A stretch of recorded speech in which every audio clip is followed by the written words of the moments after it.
Isang gabi bago ang lipad patungong Canada, masayang nagluluto si Francia ng handa para sa pamilya. Pero gumuho ang mundo niya nang marinig ang tawa ng sariling ina. Hayaan mong maiwan si Francia para may sumagot sa mga utang natin. Hindi lang siya iniwan, ninakawan pa siya ng dangal at kinabukasan. Hanggang kailan magiging biktima ang isang anak? Abangan ang muling pagbangon sa gitna ng pagtataksil. Sino ang mananalo? Ang dugo o ang katarungan?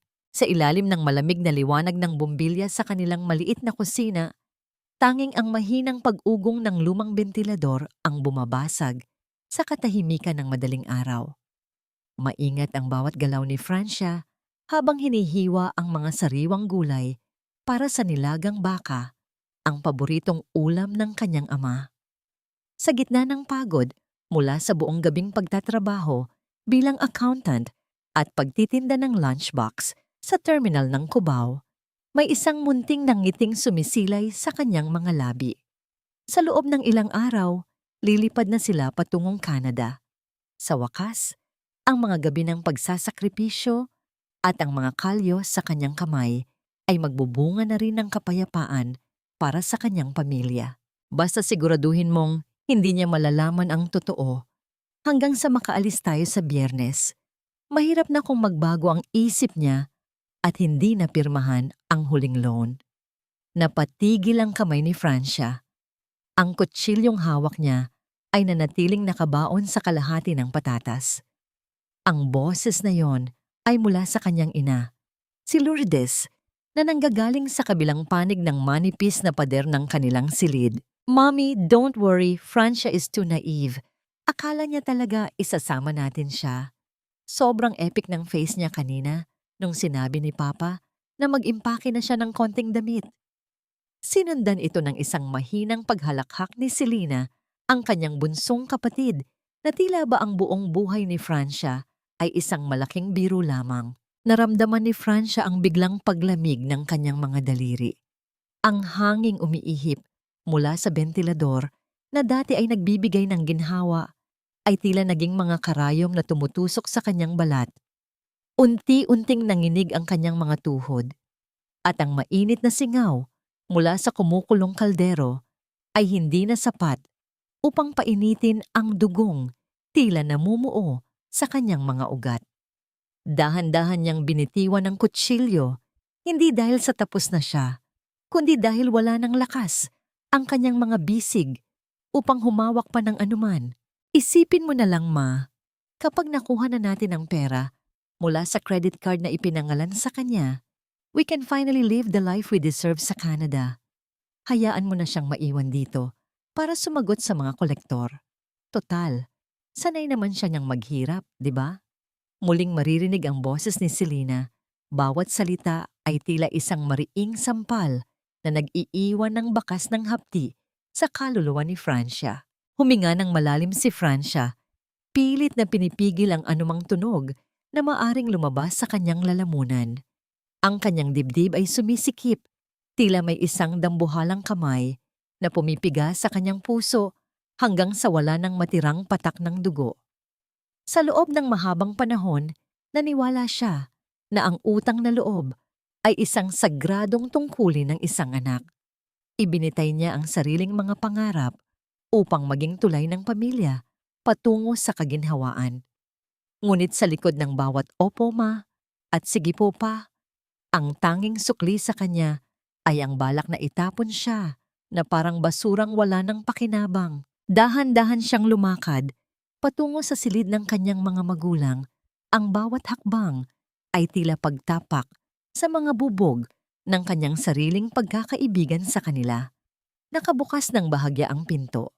Doon, sa ibabaw ng lumang kama, ay nakita niya ang 4 na passport at 4 na ticket. Hindi 5, 4 lang. At sa tabi nito, ang isang tumpok ng mga papeles ng bangko na may mga lagdang pamilyar sa kanya. Ngunit alam niyang hindi kailanman nanggaling sa kanyang sariling pluma. Ang kanyang pangalan ay nakasulat doon sa itim na tinta, matapang at malinaw, ginamit bilang garantiya sa isang utang na hindi niya kailanman ginastos. Naramdaman ni Francia ang isang mainit na likidong gumugulong sa kanyang pisngi. Hindi ito ang iyak ng isang taong nagmamakaawa, kundi ang pag-agos ng huling bahagi ng kanyang pagkatao na naniniwala pa sa pagmamahal ng pamilya. Ang bawat patak ng luha ay simbolo ng bawat gabi sa Cubao, ng bawat pisong itinabi niya para sa pangarap na hindi naman pala para sa kanya. Ang pait ng katotohanan ay mas matindi pa sa anumang hirap ng buhay na kanyang naranasan. Nang lumingon siya upang bumalik sa kusina, nakita niya ang kanyang anino sa dingding, isang aninong tila baluktot at pagod. Tiningnan niya ang kanyang mga kamay na may mga paso mula sa kalan at mga sugat mula sa pagkayod. Sa loob ng maraming taon, ang mga kamay na ito ang nagpakain sa mga taong nasa kabilang silid. Ngunit ngayon, ang mga kamay ring ito, ang tanging meron siya upang pulutin ang mga piraso ng kanyang nadurog na dangal. Bumalik siya sa harap ng kalan at tiningnan ang nilagang baka na inihanda niya ng may buong pagmamahal. Ang amoy nito ay naging nakakasuka. Sa loob ng kanyang isipan, tanging isang tanong ang paulit-ulit na umaalingaw-ngaw. Isang tanong na tila sumusubok sa katinuan ng kanyang isip sa gitna ng nagaganap na pagkakanulo. Ito na ba ang katumbas ng lahat ng sakripisyo ko? Ang maging isang alay sa altar ng kanilang kasakiman, habang sila ay lumilipad patungo sa bagong buhay na ako ang nagbayad, ngunit kailanman ay hindi ko matatamasa. Ang sikat ng araw sa terminal ng Cubao ay tila isang malupit na kaaway na humahagupit sa balat ni Francia. Sa gitna ng makapal na usok ng mga bus at ang amoy ng krudo na humahalo sa alinsangan ng tanghali, nanatiling nakatayo si Francia sa kanyang maliit na pwesto. Ang bawat lunchbox na kanyang iniabot sa mga nagmamadaling pasahero ay may kasamang pilit ng ngiti sa kabila ng katotohanang ang kanyang buong katawan ay sumasamo na para sa pahinga. Ang kanyang mga binti ay tila gawa na sa mabigat na tingga. Bawat hakbang ay isang pagsubok sa kanyang tatag, ngunit hindi siya pwedeng tumigil. Sa bawat barya na nahuhulog sa kanyang palad, nakikita niya ang mukha ng kanyang pamilya. Ang pamilyang tila itinuring na siyang isang makina sa halip na tao. Habang pinupunasan niya ang butil-butil na pawis sa kanyang noo, gamit ang dulo ng kanyang luma at kupas na bimpo, pumasok sa kanyang alaala ang panahong 18 taong gulang pa lamang siya. Sariwa pa sa kanyang isipan ang araw na binitawan niya ang kanyang mga pangarap na maging isang lisensyadong accountant upang itaguyod ang pag-aaral ng kanyang mga kapatid at bayaran ang mga pagkakamali ng kanyang ama. Sa loob ng 14 na taon, ang Cubao ang naging kanyang mundo. Isang mundong binubuo ng mga plastik na supot, tira-tirang ulam, at ang walang katapusang ingay ng mga sasakyang tila humihiyaw sa gitna ng trapiko. Ngunit ang alikabok na bumabalot sa kanyang balat ay hindi hamak na mas magaan kaysa sa bigat na nararamdaman niya sa kanyang dibdib mula noong nakaraang gabi. Isang makintab na sasakyan ang tumigil sa tapat ng terminal at mula rito ay bumaba si Selena. Nakasuot ito ng isang mamahaling damit at laging nakadikit ang paningin sa screen ng kanyang cellphone. Tila hiyang-hiya na mapunta sa lugar na yon. Nang makita niya si Francia na abala sa pag-aayos ng mga paninda, hindi lumapit si Selena ng may ngiti. Sa halip lumapit siya ng may pag-irap at tila nandidiri sa paligid. Ate, can you believe it? Ang dumi-dumi rito. Anyway, I need 10,000 pesos right now. Kukulangin yung pocket money ko for our flight. And I still need to buy some aesthetic outfits for my travel vlog. Wika ni Selena sa isang tinig na walang bakas ng pakiusap, kundi isang utos na dapat sundin. Tiningnan ni Francia ang kanyang kapatid. Nakita niya ang sarili niyang mga sakripisyo sa bawat mamahaling gamit na dala nito. Selena, halos lahat ng kinita ko kagabi at kaninang madaling araw na ibigay ko na kay mama para sa huling bayad sa kuryente at tubig. Wala na akong natira. Ang mukha ni Selena ay agad na napuno ng inis. Gosh, ate, ang kuripot mo talaga. Para saan pa at nagtatatrabaho ka rito kung wala kang maibibigay? Huwag mo namang sirain ang mood ko. Canada na tayo next week. Be helpful for once. Pagkatapos nito, tumalikod si Selena nang hindi man lang nagpasalamat. Iniwan si Francia na nakatayo sa gitna ng alikabok. Tila isang rebultong unti-unting dinudurog ng hangin. Ang sakit na nararamdaman ni Francia ay hindi na lamang emosyonal. Ito ay naging pisikal. Nararamdaman niya ang bawat tibok ng kanyang puso na tila isang martilyo na tumatama sa kanyang tadyang. Sa bawat segundong lumilipas, ang mga salita ng kanyang ina at kapatid mula sa nakaraang gabi ay tila mga anay na kumakain sa kanyang pagkatao. Paano niya nagagawang magsilbi sa mga taong ang tanging hangad ay iwanan siya sa gitna ng kawalan? Sa gitna ng kanyang malalim na pag-iisip, naramdaman niya ang muling pag-vibrate ng kanyang lumang cellphone sa loob ng bulsa ng kanyang apron. Ang pagyanig nito ay tila isang munting kuryenteng gumising sa kanyang diwa mula sa pagkakatulala. Inilabas niya ang telepono at nakita ang isang numerong hindi rehistrado sa kanyang contact list. Nang sagutin niya ang tawag, isang malamig at formal na boses ng isang lalaki ang bumungad sa kanya. Is ito si Miss Francia Verdosa? Tumatawag po kami mula sa legal department ng Prime Finance. Nais lang po naming ipaalala na ang loan application sa ilalim ng inyong pangalan na nagkakahalaga ng 1 milyong piso ay naaprubahan na kahapon.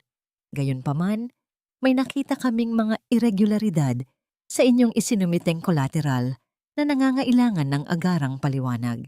Nanigas ang buong katawan ni Francia. Ang tunog ng mga bus at ang sigawan ng mga dispatcher sa terminal ay biglang naglaho. Tila ba dinala siya sa isang vacuum kung saan ang tanging naririnig niya ay ang kanyang sariling mabilis na paghinga. 1 milyong piso, ang halagang sapat upang bumili ng isang bagong buhay, ngunit halagang gagamitin upang tuluyan siyang ilibing sa utang na hindi niya kailanman hiniram. Dahan-dahang napaupo si Francia sa isang silyang plastik. Ang kanyang mga mata ay nakatuon sa kawalan habang ang init ng araw ay patuloy na nanunuot sa kanyang balat.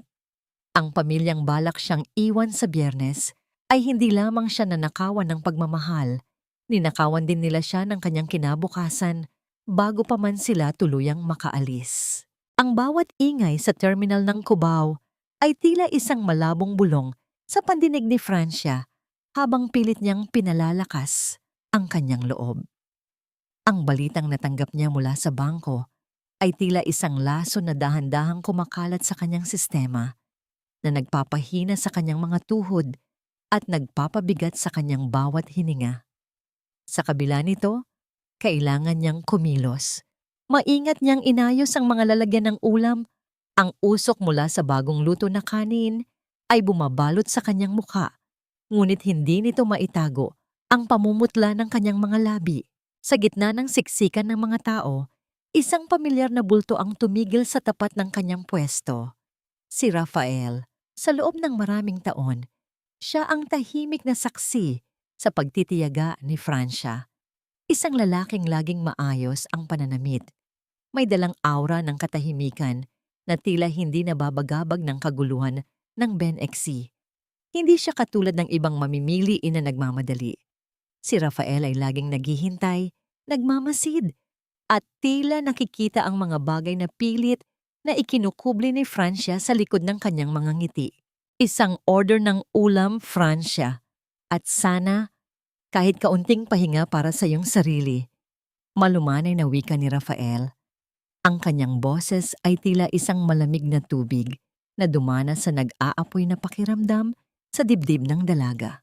Habang naglalagay ng ulam si Francia, bahagyang nanginig ang kanyang kamay. Ang mainit na sabaw ay tumalsik sa kanyang daliri na nagdulot ng isang matalas na hapdi. Sa halip na dumaing, nanatili siyang tahimik, ngunit mabilis na napansin ni Rafael ang kanyang reaksyon. Bago pa man makakilos si Francia, inabot na ni Rafael ang kanyang malinis at mabangong panyo.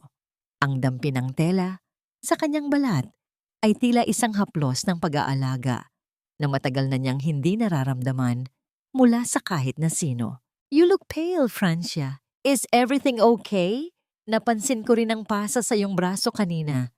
Seryosong tanong ni Rafael habang nakatingin sa bahagi ng balat ni Francia na nasaktan nang hablutin siya ni Mateo noong nakaraang gabi. Napayuko si Francia, pilit na itinatago ang kanyang braso sa ilalim ng apron. "Napagod lang po siguro sa pagluluto, Sir Rafael.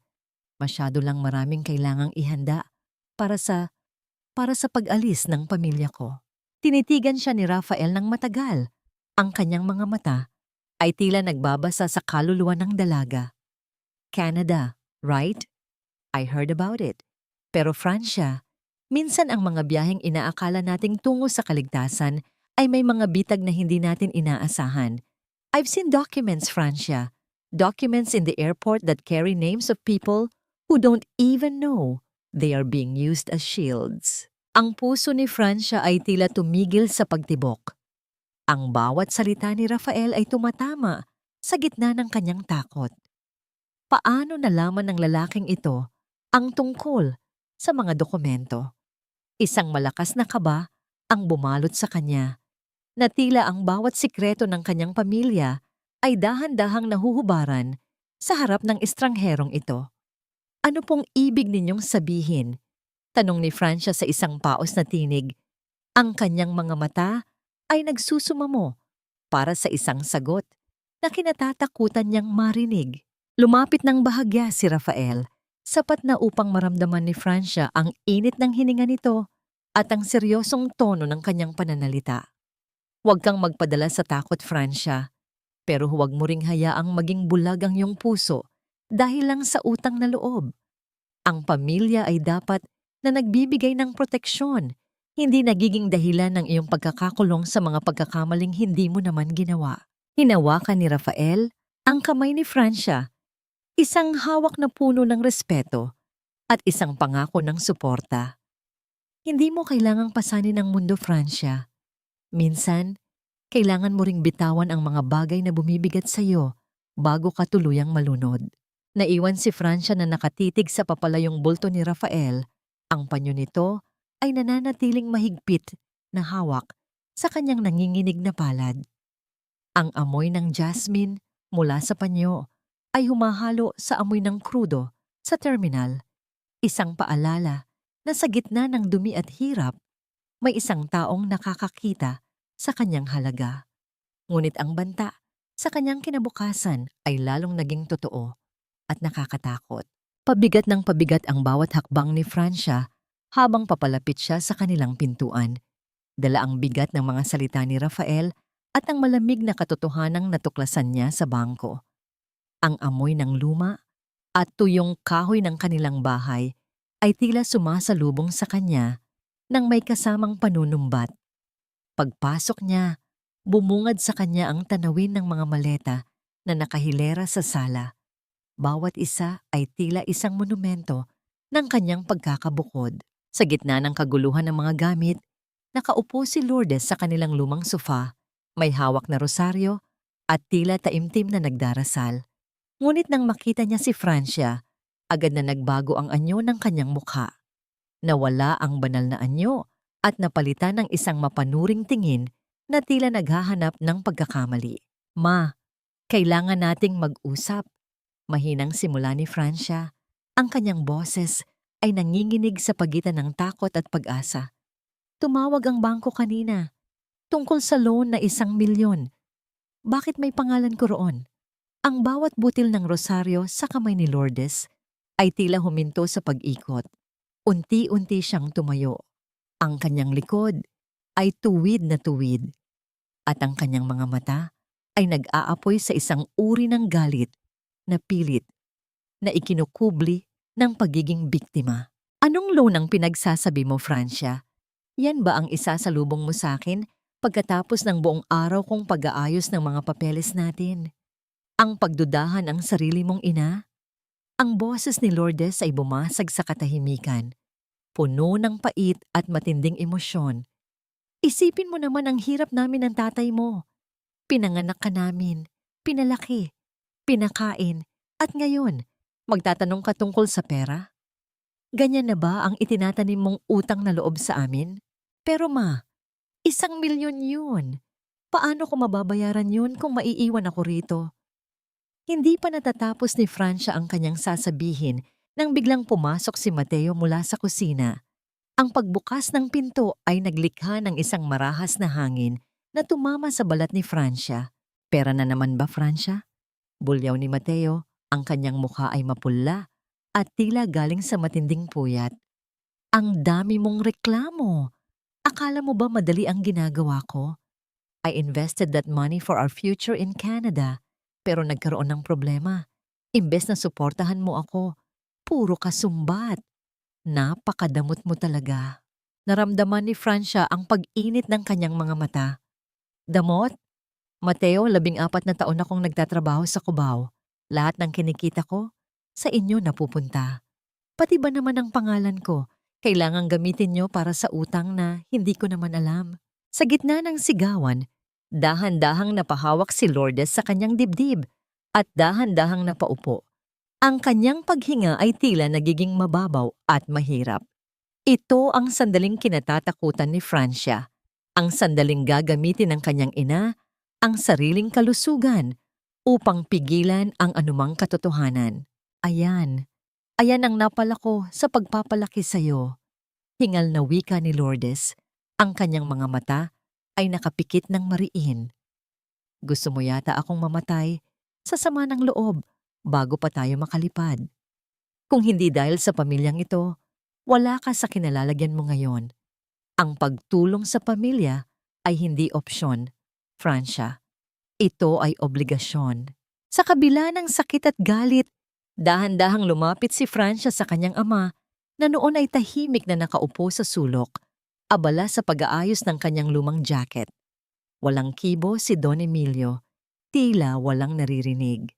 Lumuhod si Francia sa harap nito at maingat na inayos ang gusot sa kwelyo ng jacket ng ama. Isang huling pagtatangka na ipadama ang kanyang pagmamahal sa gitna ng kawalan ng katarungan. Kung hindi dahil sa amin, nasa kalsada ka lang, huwag kang maging madamot. Ang huling salitang binatawan ni Lourdes bago ito tumalikod at pumasok sa silid, iniwan si Francia na nakaluhod sa sahig, napapaligiran ng mga maletang puno ng mga pangarap na siya ang nagbayad, ngunit kailanman ay hindi niya magiging pag-aari. Tiningnan ni Francia ang kanyang mga palad. Tila naririnig pa rin niya ang boses ni Rafael na nagsasabing hindi niya kailangang pasanin ang mundo. Ngunit sa loob ng bahay na ito, ang bawat pader ay tila sumisigaw na siya ay walang halaga, kundi bilang isang kasangkapan para sa kanilang kaginhawaan. Ang bawat hakbang ni Francia patungo sa maliit na tindahan ni Aling Belen ay tila paglalakad sa isang madilim na lagusan kung saan ang bawat hininga ay nagiging mahirap. Ang hangin sa paligid ay mabigat at puno ng amoy ng sunog na goma at alikabok mula sa mga dumaraang jeepney, ngunit sa loob ng dibdib ni Francia, may isang mas matinding sunog na nagsisimulang mag-alab. Pagdating niya sa maliit na pwesto ng photocopy shop na malapit sa embahada, ang amoy ng mainit na tinta at bagong giling na papel ang sumalubong sa kanya, isang pamilyar na amoy na dati ay nagbibigay sa kanya ng katiwasayan, ngunit ngayon ay tila nagdadala ng masamang balita. Si Aling Belen, na may suot na makapal na salamin at nakatali ang ubaning buhok, ay agad na napatigil sa pag-aayos ng mga dokumento nang makita ang dalaga. Ang kanyang mga mata ay puno ng pag-aalala, isang ekspresyong hindi karaniwan para sa isang babaeng nakasaksi na sa libu-libong kwento ng tagumpay at kabiguan sa tapat ng kanyang makina. Walang salitang binigkas ang matanda. Sa halip, dahan-dahan siyang yumuko sa ilalim ng counter at kinuha ang isang makapal na folder na nakabalot sa plastik. Inasahan ko ang iyong pagdating, Francia. Mahinang wika ni Aling Belen, ang boses ay puno ng pait. Noong dinala rito ng iyong ama ang mga papeles na ito para ipakopya at ipanotaryo, ang aking kamay ay nanginig. Alam kong hindi ikaw ang lumagda sa mga ito dahil kabisado ko ang bawat kurba ng iyong pagsulat simula noong bata ka pa. Dahan-dahang binuksan ni Francia ang folder.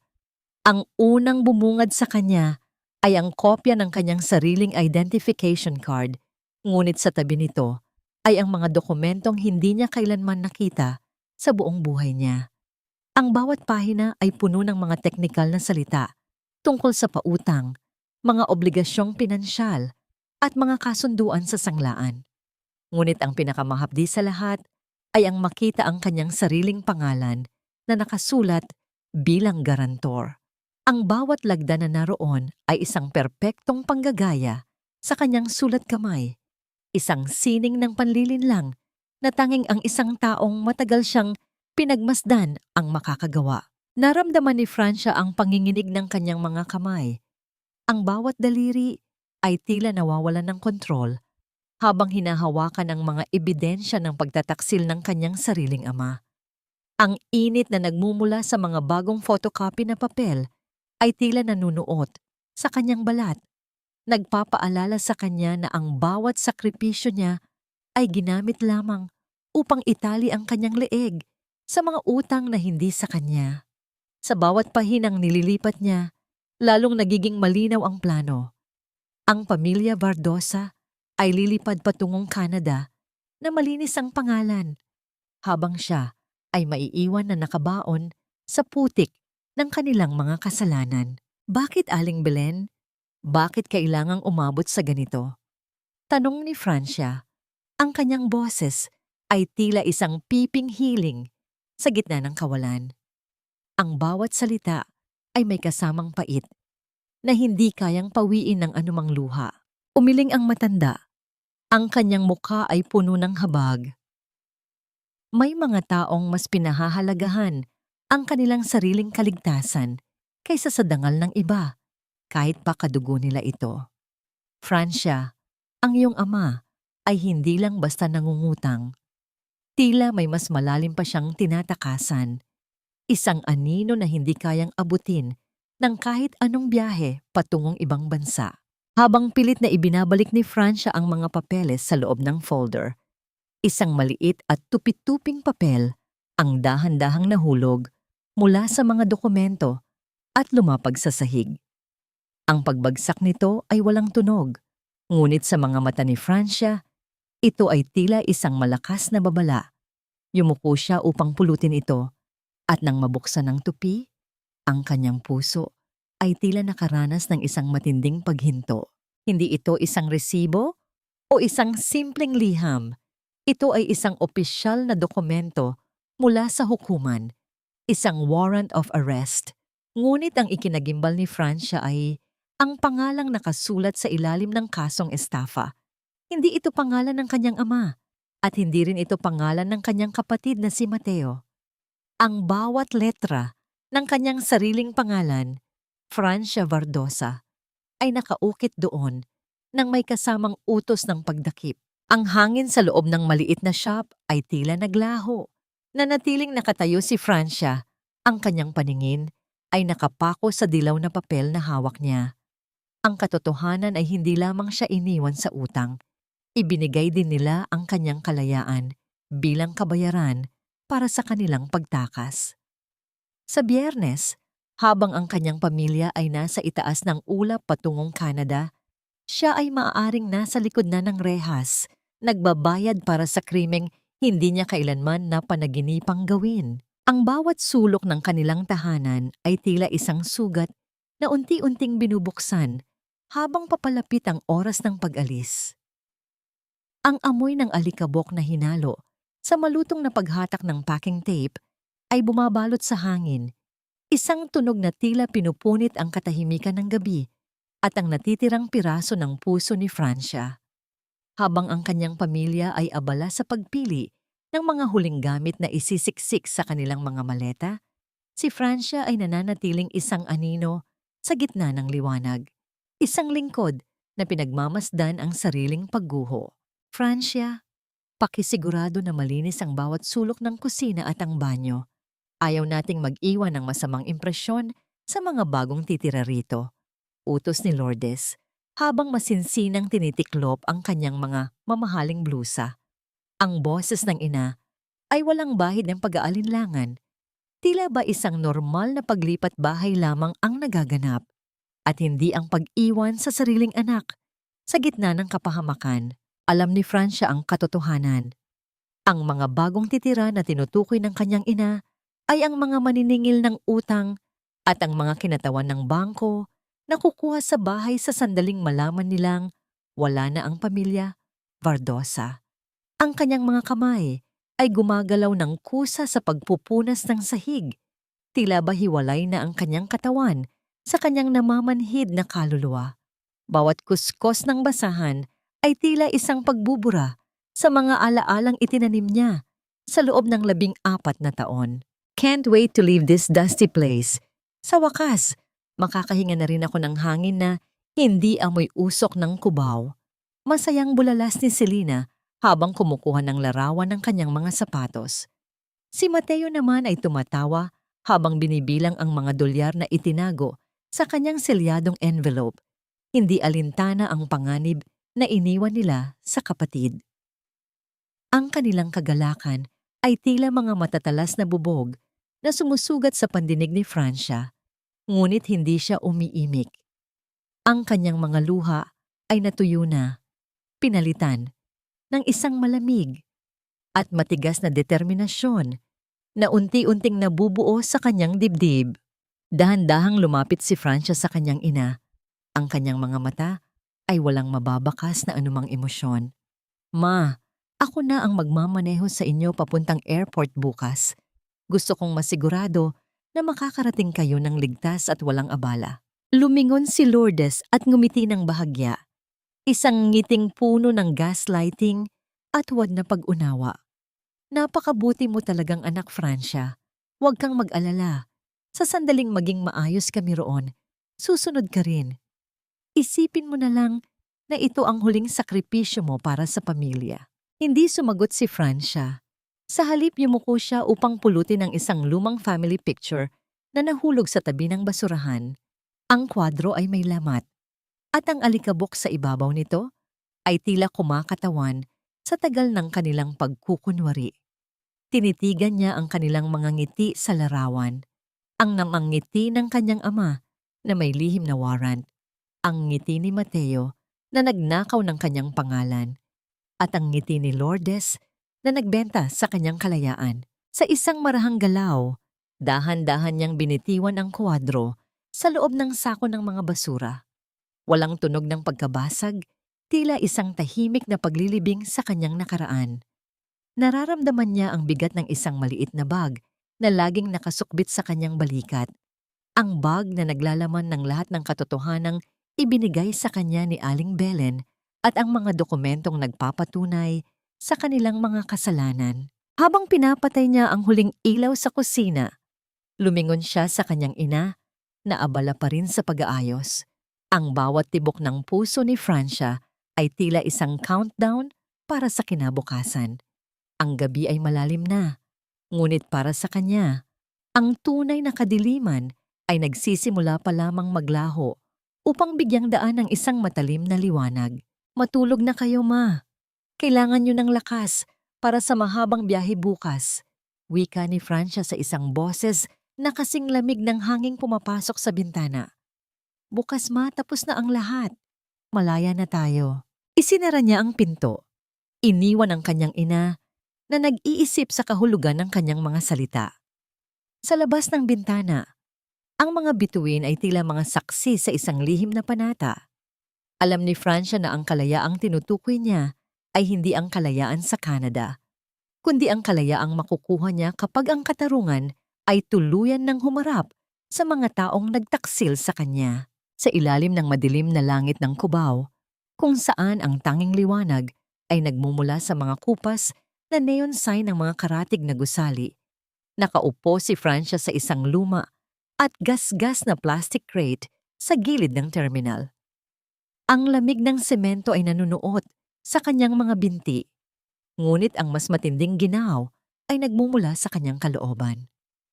Habang pinagmamasdan niya ang mga huling bus na umaalis patungo sa malalayong lalawigan, naramdaman niya ang isang pamilyar na presensya sa kanyang tabi. Gabi na, Francia. Bakit nandito ka pa sa gitna ng usok at dilim? Ang boses ni Rafael ay malumanay, ngunit may dalang bigat ng awtoridad na hindi napapansin ni Francia noon. Hindi lumingon si Francia, ang kanyang mga mata ay nanatiling nakapako sa kawalan. Dito naman ang buhay ko, si Rafael. Sa gitna ng dumi at ingay, dito ako sanay. Dahan-dahang tumabi si Rafael sa kanya, hindi alintana ang alikabok sa kanyang mamahaling pantalon. Alam mo ba kung bakit dito ko laging pinipiling bumili ng ulam? Hindi lang dahil masarap ang luto mo, kundi dahil sa tuwing tinitingnan kita, nakikita ko ang isang taong may pusong gawa sa asero, pero may mga matang nagsusumamo para sa katarungan. Huminga ng malalim si Rafael bago nagpatuloy. Ang kanyang tinig ay naging mas seryoso. Hindi lang ako isang basta-bastang customer, Francia. Ang terminal na ito, ang bawat lupang kinatatayuan ng mga bus na ito, pagmamay-ari ko ang lahat ng ito. At dahil doon, marami akong access sa mga impormasyon na itinatago sa karaniwang tao. Napaangat ang tingin ni Francia, ang kanyang mga mata ay nanlaki sa gulat. Ano pong ibig ninyong sabihin? I checked the records, Francia. Your father, Don Emilio Vardosa, has been on the watch list for a long time. Ang planong pag-alis nila papuntang Canada ay hindi isang pangarap, kundi isang desperadong pagtakas. They are using your clean record as a shield because they know they are already blacklisted. Paliwanag ni Rafael, bawat salita ay tila isang munting pagsabog ng katotohanan sa isipan ni Francia. Naramdaman ni Francia ang biglang pagbilis ng tibok ng kanyang puso. Ang kanyang mga kamay ay nagsimulang manginig at ang tanging nagpapatatag sa kanya ay ang mahigpit na pagkakahawak sa dulo ng kanyang apron. Ginamit nila ako. Simulat sa pool, ginawa nila akong pain. Dahan-dahang ipinatong ni Rafael ang kanyang kamay sa balikat ni Francia. Ang init ng kanyang palad ay tila isang kapa na bumabalot sa nanginginig na katawan ng dalaga. Hindi mo kailangang maging biktima habang buhay, Francia. My lawyers are already preparing the documents. We have the proof of forgery. We have the statements from Aling Belen. Inayos ko na rin ang koordinasyon sa airport security. Tumingin si Francia sa mga mata ni Rafael, naghahanap ng kasagutan kung bakit ito ginagawa ng isang taong halos estranghero sa kanya. Bakit niyo po ako tinutulungan? Wala akong maibabayad sa inyo. Isang tipid na ngiti ang sumilay sa mga labi ni Rafael. Isang nanangiting puno ng pait at simpatya. Dahil minsan na rin akong naging biktima ng sarili kong dugo. Francia, I know how it feels to be abandoned by the people who are supposed to protect you. Consider this as my way of healing my own past. Hinigpitan ni Rafael ang hawak sa balikat ni Francia, isang kilos na nagpaparamdam na hindi siya nag-iisa sa madilim na kalsadang kanyang tinatahak. Ready ka na ba, Francia? Handa ka na bang makita ang mukha ng katotohanan kapag ang lahat ng kanilang kasinungalingan ay naglaho na? Tumango si Francia. Ang kanyang panga ay nagngangalit sa determinasyon. Ang takot na kanina ay nagpaparalisa sa kanya ay napalitan ng isang malamig na galit na handang sumabog sa tamang sandali. Sa ilalim ng malabong ilaw ng terminal, ang dalawang kaluluwang pinagbuklod ng parehong sakit ay nagsimulang bumuo ng isang alyansang hindi kayang tibagin ng anumang pangako ng Canada. Ngunit sa likod ng suporta ni Rafael, may isang tanong na nananatiling nakalutang sa isipan ni Francia. Sapat na ba ang mga ebidensyang hawak nila upang pigilan ang isang pamilyang handang sunugin ang lahat para lamang makatakas? O baka naman ang apoy na sisindihan niya ay siya ring susunog sa huling piraso ng kanyang puso? Ang bawat sulok ng bahay na dati ay puno ng ingay at tawanan, kahit pahuwad ang karamihan sa mga ito, ay binalot na ng isang nakabibinging katahimikan. Ang mga bakanting espasyo sa dingding, kung saan dati ay nakasabit ang mga diploma at larawan, ay tila mga pilat na nagpapaalala sa unti-unting paglisan ng pamilya Vardosa. Mag-isa si Francia sa gitna ng sala, napapaligiran ng mga karton at balot ng plastik, habang ang kanyang pamilya ay lumabas upang asikasuhin ang kanilang huling gabi ng kalayaan. Ang katahimikang ito ay biglang binasag ng isang marahas na pagtulak sa pintuan sa harap. Ang kahoy ay dumaing sa bigat ng puwersa at ang tunog ng pagtama ng hawakan ng pinto sa dingding ay yumanig sa buong kabahayan. Tatlong lalaking may malalapad na balikat at madidilim ang tingin ang pumasok ng walang pahintulot. Ang amoy ng alak at murang sigarilyo ay agad na humalo sa amoy ng alikabok sa loob ng bahay, isang banta na hindi nangangailangan ng salita upang maintindihan. Nasaan ang tatay mo, Miss Verdosa, o ang kuya mong magaling sa pangako? Ang boses ng lalaking nasa gitna ay parang isang gasgas na bakal, puno ng pananakot. Pagod na kaming maghintay sa bukas nyo. Ang sabi ng bangko, nakapangalan sa iyo ang bahay na ito at ang utang na 1,000,000 ay overdue na. Naramdaman ni Francia ang panlalamig ng kanyang mga palad. Ang kanyang puso ay tila isang tambol na mabilis na tumitibok sa loob ng kanyang dibdib. Ngunit pilit niyang pinanatiling matuwid ang kanyang tindig. Tumingin siya ng diretso sa mga lalaki, kahit na ang kanyang mga tuhod ay tila gawa sa malambot na kandila. Wala rito ang aking ama. Mahinang wika ni Francia, ang kanyang boses ay tila isang maliit na kandila sa gitna ng bagyo. At kung tungkol sa utang ang ipinunta ninyo, alam nating lahat na wala akong kinalaman sa perang kinuha nila. Isang mapait na tawa ang pinakawalan ng lalaki habang inilalabas ang isang tupi-tuping papel. Wala kaming paki sa drama nyo, miss. Ang mahalaga ay ang lagda mo na narito. Kung hindi kayo magbabayad ngayon, kukunin namin ang lahat ng meron ka. Sisimulan namin sa bahay na ito at isusunod namin ang buhay mo. Sa gitna ng matinding takot, dahan-dahang kinuha ni Francia ang kanyang cellphone. Sa isang nanginginig na daliri, tinawagan niya ang kanyang ina. Ang bawat ring ng telepono ay tila 1 taon ng paghihintay. Nang sa wakas ay sumagot si Lourdes, ang ingay ng isang masayang restaurant ang narinig ni Francia sa kabilang linya. Ma, nandito ang mga maniningil. Sinasaktan nila ako, ma. Kukunin nila ang bahay. Tulungan niyo po ako. Pagsusumamo ni Francia, ang kanyang luha ay hindi na mapigilang umagos. Ngunit ang sagot ni Lourdes ay tila isang malamig na kutsilyong itinarak sa puso ni Francia. Francia, huwag ka namang gumawa ng eksena riyan. Huling gabi na natin ito, hayaan mo naman kaming mag-enjoy ng kapatid mo. Humarap ka sa kanila. Ikaw naman ang nakapangalan sa mga papeles na yan, di ba? Yan ang silbi mo sa pamilyang ito. Huwag mo kaming istorbohin. Kasunod nito ay ang tunog ng pagkaputol ng linya. Ang katahimikan sa kabilang dulo ay mas masakit pa kaysa sa anumang banta ng mga lalaking nasa harap niya. Dahan-dahang ibinaba ni Francia ang kanyang kamay.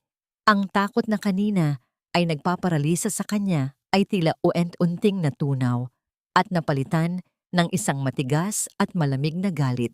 Tumingin muli si Francia sa mga lalaki. Ang kanyang mga mata ay wala ng bakas ng pagsusumamo. Sige, kunin ninyo ang bahay. Kunin ninyo ang lahat ng gusto ninyo. Lumapit siya ng isang hakbang. Ang kanyang panga ay nagngangalit sa determinasyon.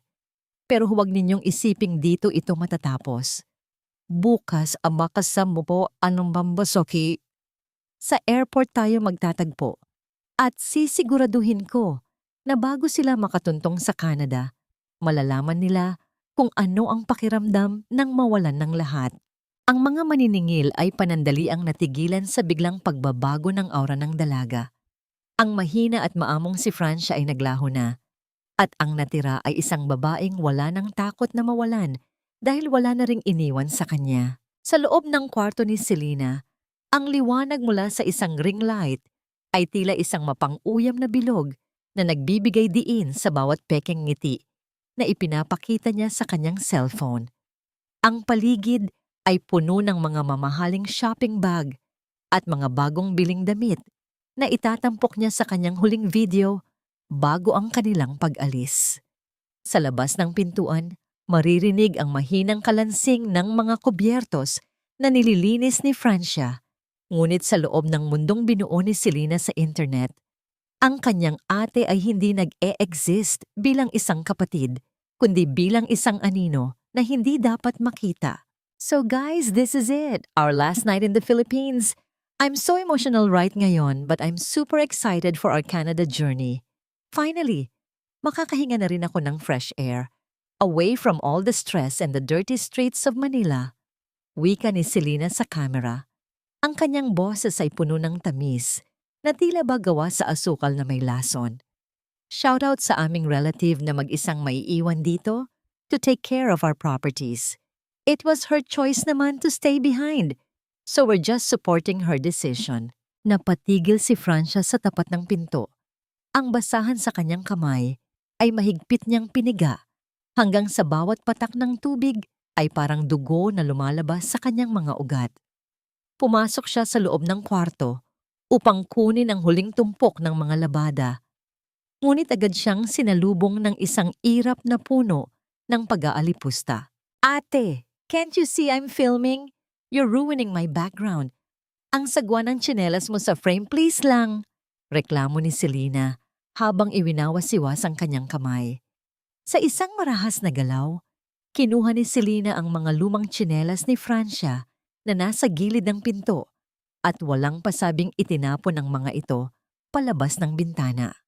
Ang pagbagsak ng mga tsinelas sa maputik na lupa sa labas ay walang tunog, ngunit sa puso ni Francia, ito ay tila isang malakas na sipa sa kanyang huling piraso ng dangal.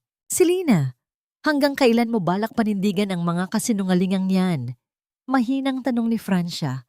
Ang kanyang mga mata ay nakapako sa mukha ng kapatid na tila hindi na niya kilala. Properties? Anong properties ang tinutukoy mo? Ang bahay na ito na isinangla ni na Papa? Ang mga utang na nakapangalan sa akin? Hindi mo ba nararamdaman kahit kaunting kurot sa puso mo na iiwan niyo akong nakabaon sa utang habang ikaw ay nagpapakasasa sa karangyaan? Isang mapait na tawa ang pinakawalan ni Selena habang inaayos ang kanyang buhok sa harap ng salamin. Ate, don't be so dramatic. You're just bitter kasi ikaw ang maiiwan. It's not my fault na ikaw ang ginawang garantor ni Papa. Besides, kailangan ko ring protektahan ang image ko. I have followers to maintain. You wouldn't understand kasi busy ka sa pagtitinda ng lunchbox sa terminal. Dahan-dahang lumabas si Francia ng kwarto. Ang kanyang bawat hakbang ay tila paglayo sa isang nakakalason na usok. Ngunit bago siya tuluyang makalayo, narinig niyang muling tumunog ang telepono ni Selena. Ang boses ng kanyang kapatid ay biglang bumaba. Naging isang bulong na puno ng kaba at pag-iingat. Hello? Look, I told ka na, di ba? I'll send the money pagdating namin sa Canada. Just keep your mouth shut about what happened sa club last month. Huwag mong hahayaang makarating kay Papa ang tungkol sa nabangga nating sasakyan. I'll pay you. Just wait for my signal. Napatigil si Francia sa dilim ng hallway. Isang bagong lihim na naman ang idinagdag sa tumpok ng mga kasalanang kailangan niyang pasanin. Tumingin siya sa labas ng bintana kung saan nakita niya ang kanyang mga tsinelas na nakabaon sa putik. Tila isang simbolo ng kanyang buhay sa ilalim ng mga bardosa. Dahan-dahan siyang bumaba, lumabas sa ilalim ng ulan at pinulot ang kanyang tsinelas. Ang lamig ng putik ay nanunuot sa kanyang balat, ngunit mas matindi ang lamig na bumabalot sa kanyang puso. Hinarap niya ang bintana ng kwarto ni Selena, kung saan nakikita niya ang anino ng kapatid na patuloy sa pag-vlog. Ang isang matalim na ngiti ay dahan-dahang gumuhit sa mga labi ni Francia, isang nangiting hindi para sa kamera, kundi para sa katarungang malapit na niyang makamit. Enjoy your fame while it lasts, Selena. Bulong ni Francia sa gitna ng ihip ng hangin. Sisiguraduhin kong sa Biyernes, hindi lang ang tsinelas ko ang babagsak sa putikan. Isasama ko ang buong maskara mo. Ang huling hapunan sa ilalim ng bubong na yon ay amoy pait at pagtataksil. Kahit pa ang mesa ay puno ng mga paboritong pagkain ng pamilya Vardosa. Maingat na inihanda ni Francia ang bawat putahe. Ang malapot na kare-kare para sa kanyang ama, ang crispy pata para kay Mateo, at ang pasta na paborito ni Selena. Ang usok na nagmumula sa mga pagkain ay tila isang makapal na belo na nagtatago sa katotohanang ang bawat subo ng kanyang pamilya ay galing sa pawis ng isang taong binalak nilang ilibing sa utang. Habang ang kanyang pamilya ay abala sa tawanan at pagpaplano para sa kanilang pagdating sa Toronto, si Francia ay nananatiling tahimik, kumikilos na parang isang aninong walang tinig. Ang bawat halakhak ni Mateo at ang bawat reklamo ni Selena tungkol sa bagal ng internet ay tila mga matutulis na karayom na tumutusok sa pandinig ni Francia. Sa loob ng kanyang bulsa, ramdam niya ang bigat ng kanyang cellphone, ang kagamitang magsisilbing saksi sa huling hakbang ng kanyang plano. Ate, make sure the adobo is packed well, ha? Baka tumapon sa sasakyan mamaya. Utos ni Selena nang hindi man lang tumitingin sa kanya. And oh, don't forget to clean my room pag alis namin. I left some clothes there na hindi ko na kailangan. You can have them, total. Bagay naman sa iyo ang mga luma. Ngumiti ng bahagya si Francia, isang nangiting hindi umabot sa kanyang mga mata.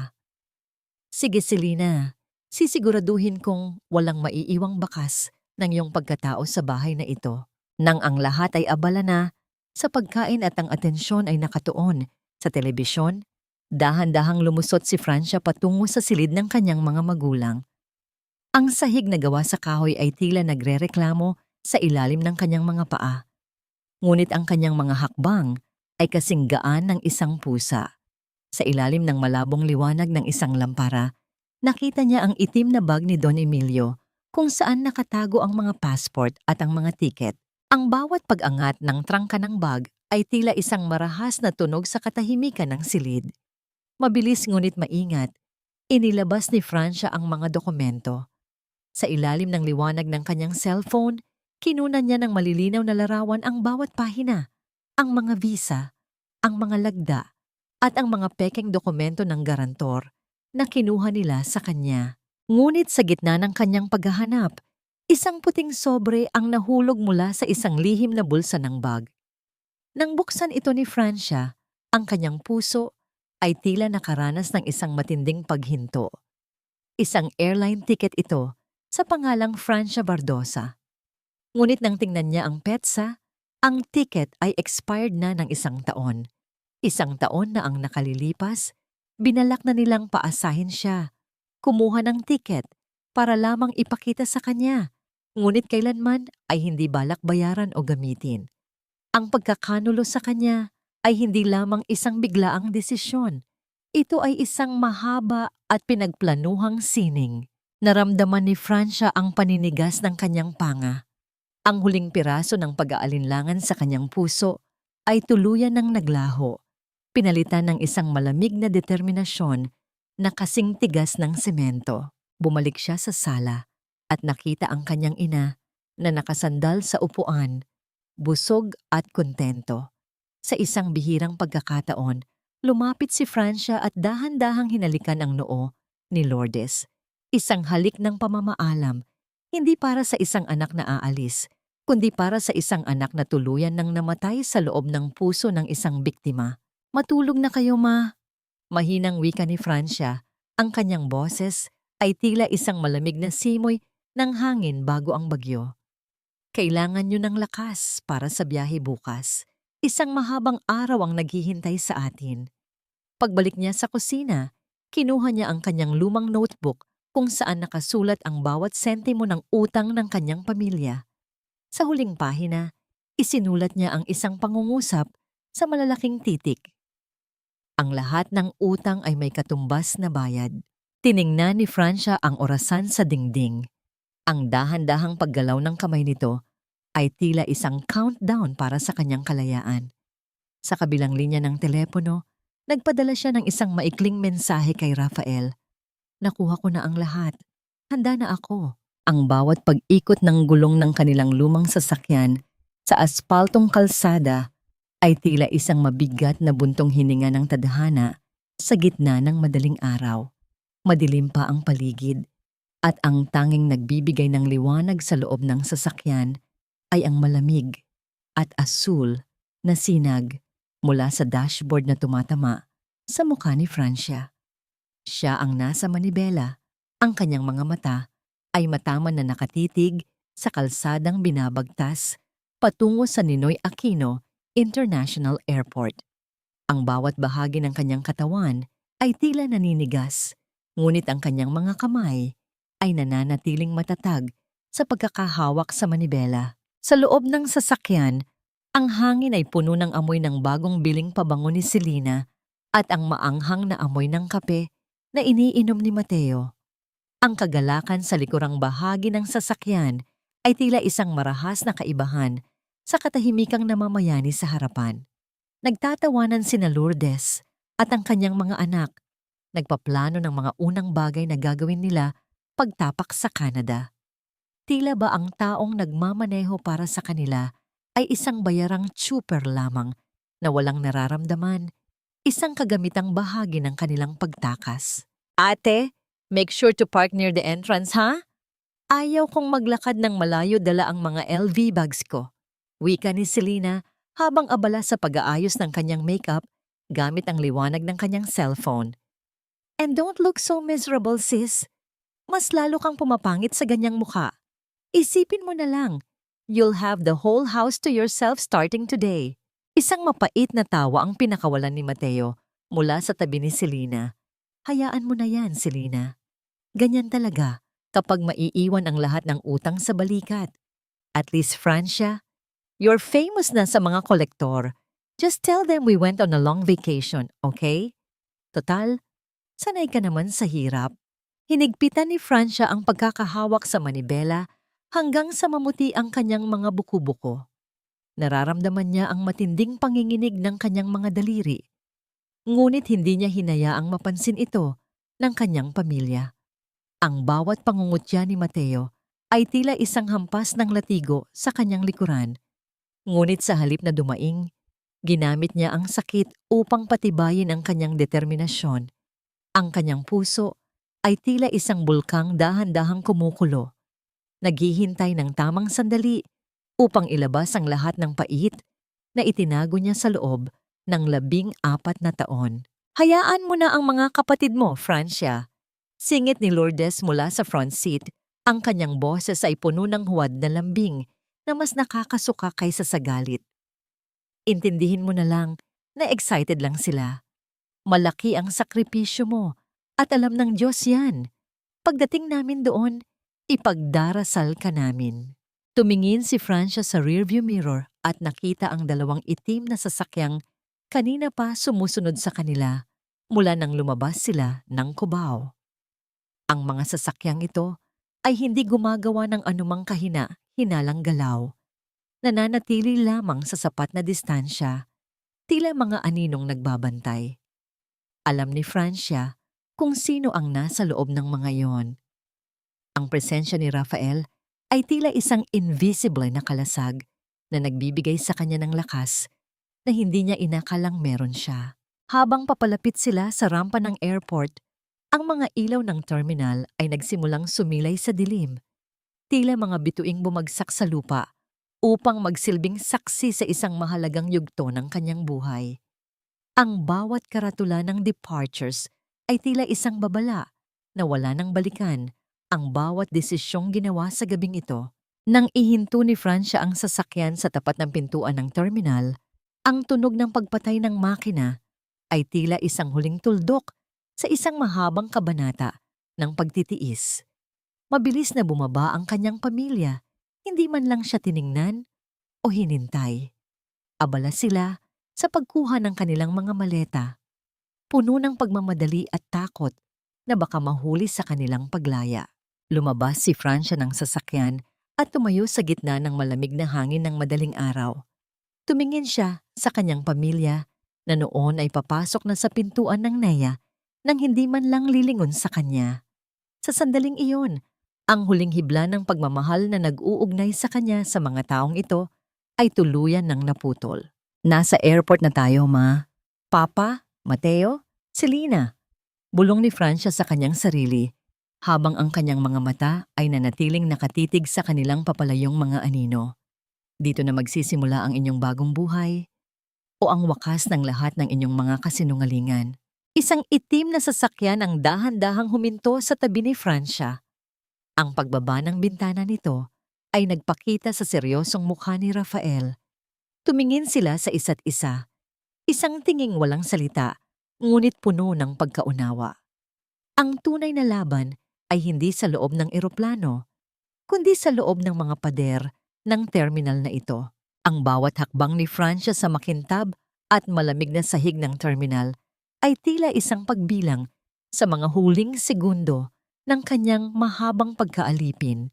Ang matinding liwanag mula sa mga fluorescent light ng airport ay tumatama sa bawat sulok na nagbibigay ng isang uri ng kalinawan na tila humuhubad sa bawat lihim na itinago sa dilim.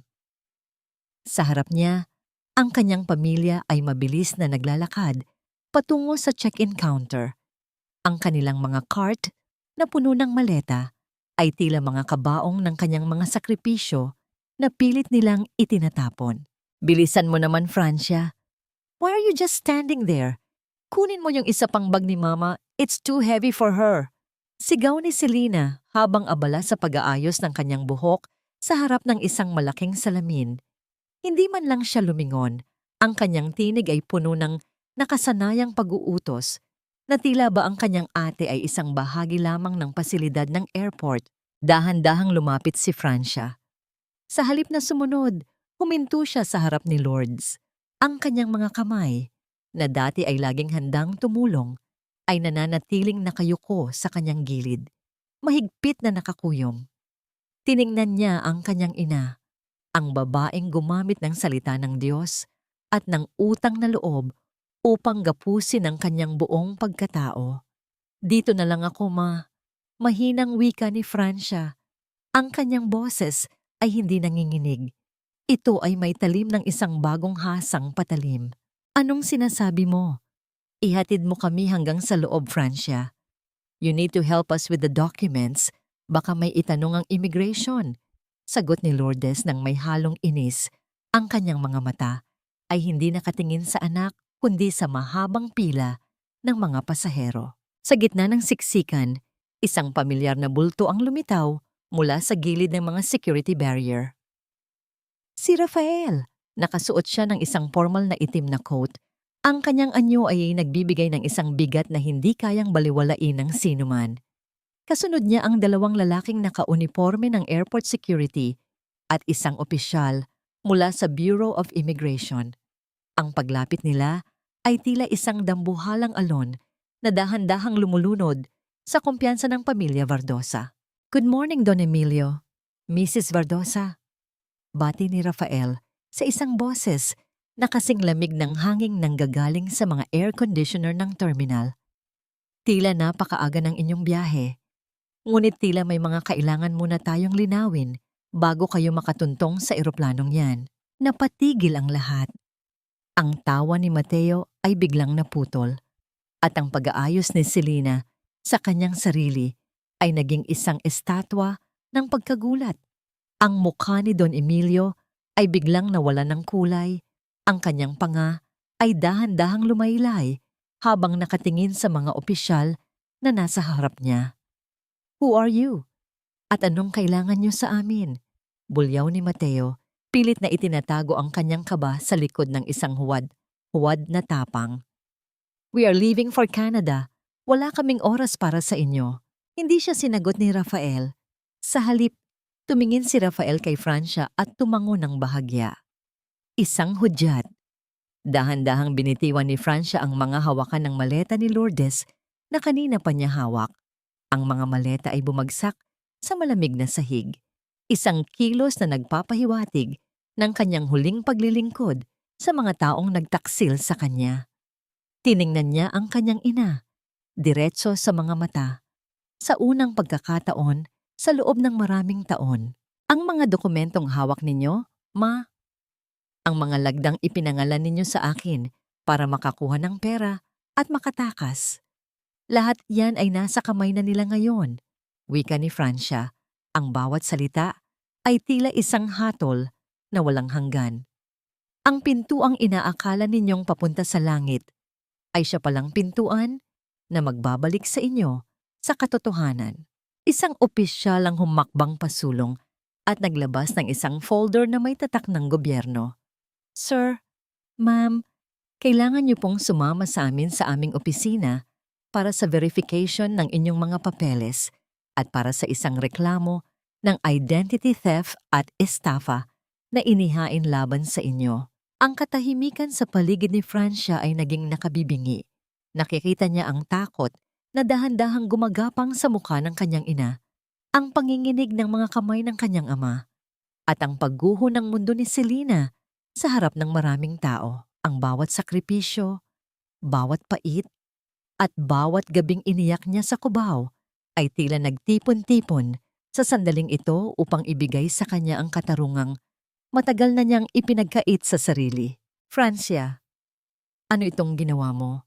Gulantang na tanong ni Lourdes. Ang kanyang boses ay tila isang gasgas na plaka. Anak kita, paano mo nagawang ipahiya ang sarili mong pamilya? Ngumiti si Francia, isang nangiting puno ng pait at kalayaan. Hindi ko kayo ipinahiya, ma. Ang sarili ninyong mga gawa ang nagdala sa inyo rito. Ako? Natapos na ang obligasyon ko sa inyo nung gabing balakin ninyo akong itapon. Habang pinaliligiran sila ng mga airport security, naramdaman ni Francia ang isang mainit na palad na humawak sa kanyang siko, si Rafael. Ang hawak nito ay tila isang angkla sa gitna ng nagngangalit na bagyo. Tumingin si Francia sa malawak na bintana ng airport kung saan ang bukang liwayway ay nagsisimula ng sumilay, nagbibigay ng kulay sa langit na dati ay puro kadiliman lamang. Sa loob ng isang maliit at malamig na silid sa loob ng terminal, ang liwanag ng puting ilaw sa kisame ay tila isang walang kurap na matang humuhusga sa bawat kasinungalingan ng pamilya Vardosa. Ang bawat paghinga ni Don Emilio ay mabigat. Ang kanyang mga kamay na nakapatong sa lamesa ay nanginginig nang hindi niya mapigilan. Sa kanyang tabi, si Lourdes ay patuloy sa pag-iyak. Ang bawat hikbi ay tila isang pagsusumamo na naghahanap ng awa mula sa mga taong wala nang ibibigay na ganito. Hindi ito maaari. May pagkakamali lang po. Ang boses ni Mateo ay puno ng desperasyon habang nakaharap sa mga opisyal. Ngunit ang kanyang sigaw ay tila tumatama lamang sa mga pader na hindi nakikinig. Dahan-dahang inilabas ni Francia ang mga folder na ibinigay sa kanya ni Aling Belen. Ang marahas na paglapag ng mga papel sa ibabaw ng metal na mesa ay lumikha ng isang matalim na tunog na bumasag sa huling pag-asa ng kanyang pamilya. Isang opisyal ang maingat na naglatag ng mga dokumento. Ang orihinal na lagda ni Francia sa tabi ng mga pekeng dokumentong ginamit sa loan at sa immigration. Ang pagkakaiba ay malinaw, tila isang lamat na hindi na kayang itago. Ito po ang patunay, mahinang wika ni Francia. Ang kanyang boses ay kalmado, ngunit may bigat ng isang pinal na hatol. Ang aking pangalan ay ginamit ng walang pahintulot. Ang aking buhay ay isinangla para sa isang biyaheng hindi ko kailanman ninais. Humakbang pasulong si Rafael, ang kanyang presensya ay tila isang pader na nagbibigay proteksyon kay Francia. Bilang saksi at bilang taong nag-imbestiga sa mga transaksyong ito, pinatutunayan ko na ang pamilya Vardosa ay sadyang nandaraya upang takasan ang kanilang mga obligasyon sa Pilipinas. At hindi lang iyan. Isang security guard ang pumasok sa silid, bitbit ang isang nakabukas na maleta, ang maleta ni Don Emilio.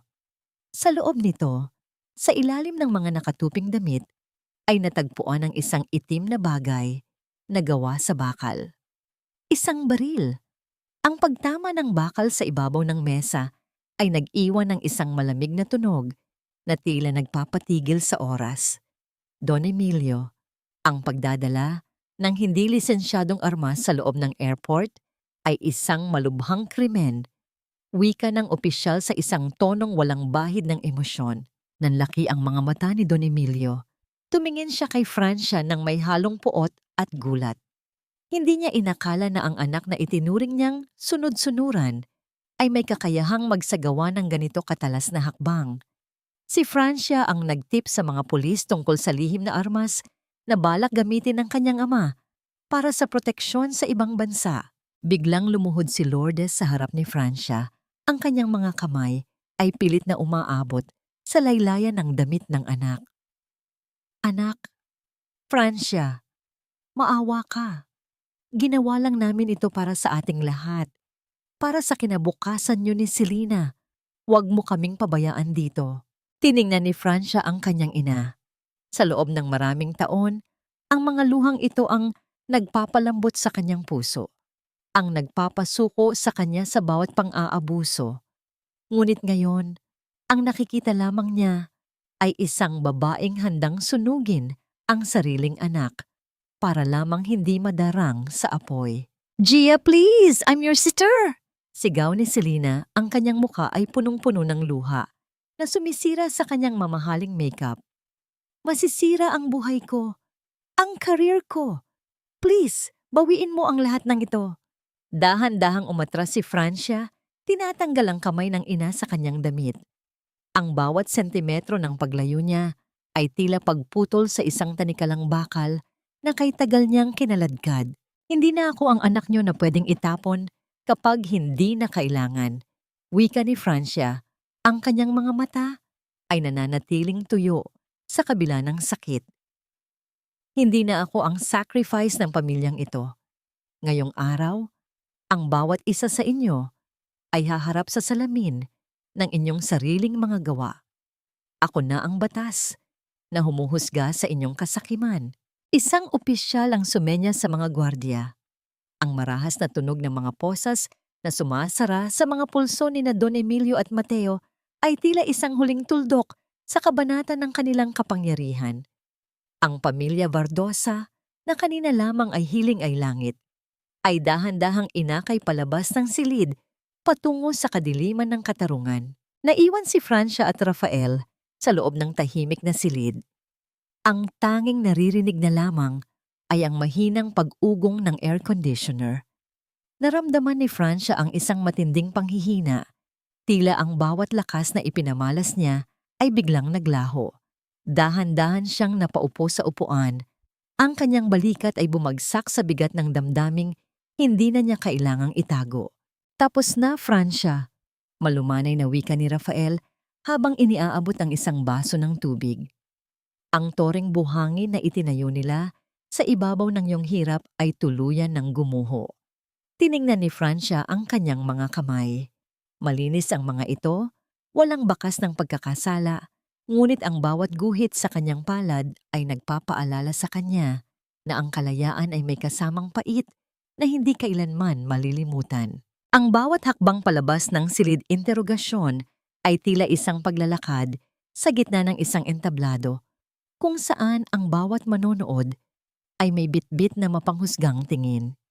Habang inaalaya ng mga gwardiya ang pamilya Vardosa patungo sa bukana ng terminal, hindi maiwasan ni Francia ang makaramdam ng isang uri ng pait na humahalo sa kanyang kalayaan. Ang makintab na sahig ng Nay, na kanina lamang ay simbolo ng kanilang pagtakas, ngayon ay naging saksi sa kanilang pinakamalalim na kahihiyan. Sa gitna ng dagsa ng mga tao, napansin ni Francia ang isang grupo ng mga pamilyar na mukha.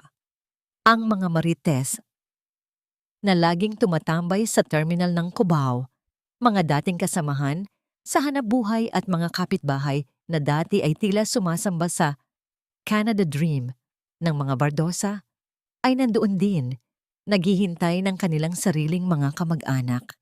Ang kanilang mga bulong ay tila mga tuyong dahon na tinatangay ng hangin. Mabilis na kumakalat at nagbibigay ng ingay sa gitna ng katahimikan ng trahedya. Diyos ko, hindi ba't iyan ang pamilya Vardosa? Bakit sila nakaposas? Ang tanong ng isang babaeng madalas bumili ng ulam kay Francia. Ang kanyang boses ay puno ng pagkabigla na may halong kuryosidad. I thought they were going to Canada. Mukhang sa kulungan ang tuloy nila.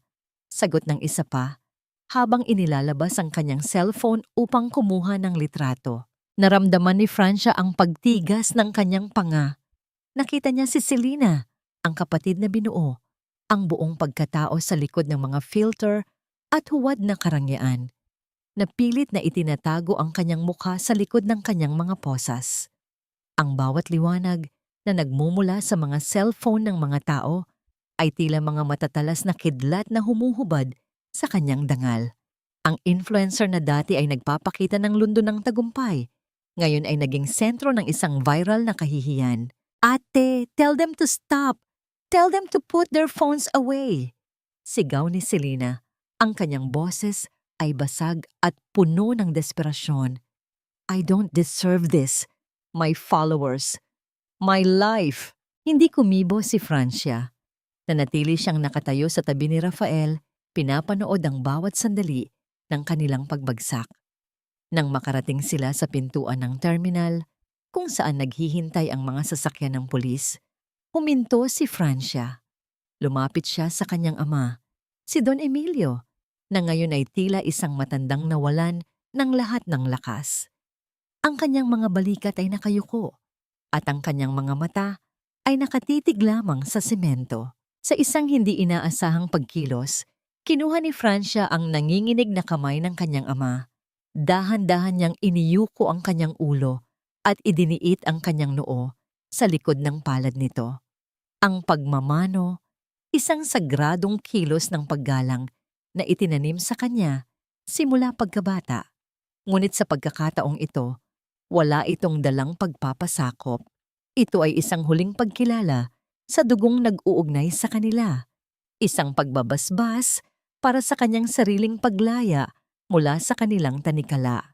Ito na ang huling tungkulin ko bilang anak niyo, Papa. Mahinang wika ni Francia, sapat lamang upang marinig ng kanyang ama. Mula sa sandaling ito, ang bawat barya, bawat pangarap, at bawat hininga ko ay akin na. Wala na akong utang na loob na kailangang bayaran. Binitiwan ni Francia ang kamay ng ama. Ang pagbitaw na yon ay tila pagtanggal ng isang mabigat na pamatok sa kanyang leeg. Tumingin siya kay Lourdes na patuloy pa rin sa paghagulhol. Ngunit sa pagkakataong ito, hindi na naramdaman ni Francia ang pagnanais na patahanin ito. Ang bawat luha ng kanyang ina ay tila ulan na naghuhugas sa mga taon ng kanyang paghihirap. Isang marahas na tunog ng pagsasara ng pinto ng police car ang bumasag sa huling pag-asa ng mga Vardosa. Habang dahan-dahang umaalis ang sasakyan, kasabay nito ang biglaang pagbuhos ng ulan sa labas ng NEA. Ang bawat patak ng tubig na tumatama sa bintana ng sasakyan ay tila mga luhang hindi na kailangang ilabas ni Francia. Naramdaman niya ang isang mainit na kapang ipinatong sa kanyang balikat. Si Rafael. Ang presensya nito ay tila isang silungan sa gitna ng unos. Nanatili silang nakatayo sa ilalim ng bubong ng terminal. Pinapanood ang unti-unting paglaho ng mga pulang ilaw ng sasakyan sa gitna ng madilim at maulang kalsada. Ang hiya ay isang malupit na guro. Francia, malumanay na wika ni Rafael habang nakatingin sa malayo. Ngunit ang dangal na binuo mula sa abo ay hindi kailanman matitibag. Huminga ng malalim si Francia. Ang kanyang dibdib ay maluwag na sa unang pagkakataon sa loob ng maraming dekada. Ang bawat butil ng ulan na tumatalsik sa kanyang mukha ay tila isang pagbibinyag sa isang bagong simula. Alam niya na ang bukas ay hindi magiging madali at ang mga pilat ng nakaraan ay mananatili. Ngunit sa gitna ng ulan at kahihiyan ng kanyang pamilya, natagpuan niya ang pinakamahalagang bagay na ninakaw sa kanya, ang kanyang sarili. Ang bawat pagpihit ng susi sa trangka ng kanilang lumang bahay ay hindi na nagdadala ng kaba sa dibdib ni Francia. Sa unang pagkakataon, sa loob ng maraming taon, ang katahimikang sumalubong sa kanya ay hindi nakabibingi. Sa halip, ito ay tila isang malambot na kumot na nagbibigay ng proteksyon. Ang amoy ng alikabok at mga naiwang gamit ay hindi namitsa ng galit, kundi mga alaala ng isang buhay na tapos na. Sa tulong ni Rafael at ng kanyang mga legal na tagapayo, mabilis na naasikaso ang pagbebenta ng lupang kinatitirikan ng kanilang bahay. Ang halagang nakuha rito ay hindi naging sapat upang ibalik ang lahat ng nawala. Ngunit sapat na ito upang bayaran ang mga totoong utang sa mga taong sadyang nalinlang ng kanyang ama. Sa harap ng mga maniningil na dati ay nambabracket sa kanya, tumayo si Francia ng may dangal. Hindi siya humingi ng tawad para sa kasalanan ng iba, ngunit hinarap niya ang responsibilidad na linisin ang kanyang sariling pangalan. Heto po ang kaukulang bayad mula sa napagbentahan ng ari-arian. Wika ni Francia sa mga kinatawan ng bangko at mga pribadong nagpautang. I want my name cleared. Mula sa araw na ito ang pangalang Francia Verdosa ay hindi na simbolo ng utang, kundi ng isang bagong pagsisimula. Sa labas ng opisina, naghihintay si Rafael. Ang kanyang anyo ay tila isang matatag na puno sa gitna ng isang malawak na damuhan. Hindi siya lumalapit ng labis upang hindi masakal si Francia sa kanyang presensya. Ngunit sapat ang distansya upang maramdaman ng dalaga na mayroon siyang masasandigan. You did it, Francia. Malumanay na wika ni Rafael habang dahan-dahang naglalakad sa tabi niya. The weight is gone. Ngumiti si Francia. Isang ngangiting totoo at abot hanggang sa kanyang mga mata. Salamat, Rafael. Hindi dahil sa pera, kundi dahil tinulungan mo akong makita na may halaga ako kahit wala akong ibinibigay sa iba. Dinala ni Rafael si Francia sa isang maliit na pwesto sa kanto ng isang tahimik na kalsada. Hindi kalayuan sa Cubao, ngunit malayo sa gulo nito. Ang pintuan ay gawa sa sariwang kahoy at ang bintana ay malawak. Hinahayaang pumasok ang sikat ng araw. Isang maliit na karatula ang nakasabit. Blanko pa ito. Naghihintay ng isang pangalan. This can be your sanctuary, Francia. A small eatery or a training center for women like you. It's yours, under a fair lease agreement that you can pay for using your own talent. Paliwanag ni Rafael, ang kanyang tinig ay puno ng respeto. Naramdaman ni Francia ang isang mainit na daloy ng pasasalamat sa kanyang puso. Hindi ito ang uri ng tulong na nakakainsulto, kundi isang oportunidad na nagbibigay ng kapangyarihan. Dahan-dahan niyang hinaplos ang dingding ng bagong pwesto. Nararamdaman ang tekstura ng kanyang kinabukasan. Nang sumapit ang gabi, bumalik si Francia sa kanyang pansamantalang tinutuluyan. Isang maliit, ngunit malinis na silid na sapat para sa isang tao. Ang mga puting sapin sa kama ay amoy sariwang labada. Dahan-dahan siyang nahiga. Ang kanyang katawan ay nakaramdam ng isang uri ng gaan na tila ba ang grabidad ay nawalan ng kapangyarihan sa kanya.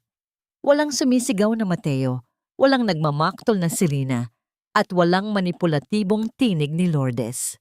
Sa unang pagkakataon, ang kanyang puso ay tumitibok sa isang regular at payapang ritmo. Ang bawat hininga niya ay para sa kanyang sarili. Wala siyang kailangang pakainin bago ang sarili niya. At wala siyang kailangang iligtas bago ang kanyang kaluluwa. Ngunit sa gitna ng kanyang kapayapaan, napansin niya ang isang sobrang nakapatong sa kanyang maliit na mesa. Isang sulat na may selyo ng Bureau of Jail Management and Penology. Ang bawat letra ng kanyang pangalan sa labas ng sobre ay tila nanginginig. Tila ba ang tinta ay gawa sa mga luha at pagsisisi.